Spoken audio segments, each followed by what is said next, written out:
Some quarters of Dadaab look like an ordinary African city with market stalls, bus stops, stationery shops and pharmacies.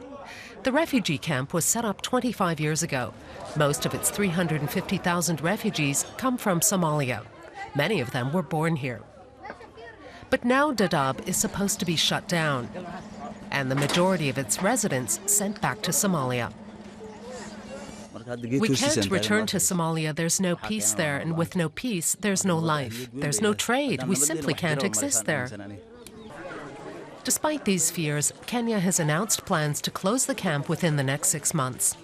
The reason the government of Kenya decided to close the Dadaab refugee camp was because of security concerns, and also the camp had changed its humanitarian character to become almost a training ground for terrorists and a haven where terrorists would come, train or hide their ammunition and then attack Kenya. The government has failed to provide concrete evidence to support that statement. No one from Dadaab has ever been arrested as a terror suspect. Many see other motives for the Kenyan government's plans.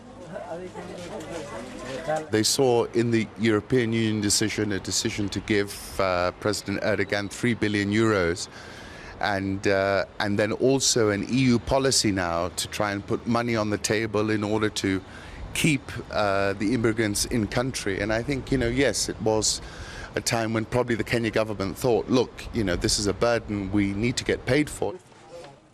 Abdullah Salah says the Kenyan government is gambling with his future.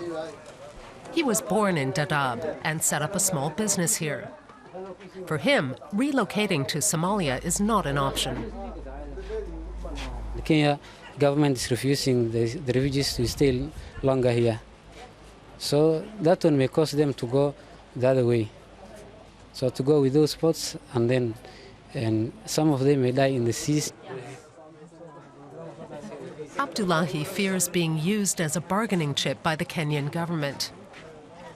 He says he and others in the Dadaab camp only want to live normal lives without the refugee label.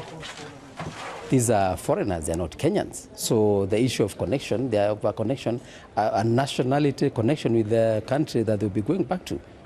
So I think it's a fear of the unknown, the ones who are saying that. But at the end of the day, they are better off being in Somalia, where they can own their place, they can own their land, and they can have permanent structures and stay there and help develop their country. Born in Kenya, but treated as foreigners. Once registered in Dadaab, no one may leave the camp to live and work elsewhere in Kenya. Now their fate hangs in the air, and their future is filled with fear and uncertainty.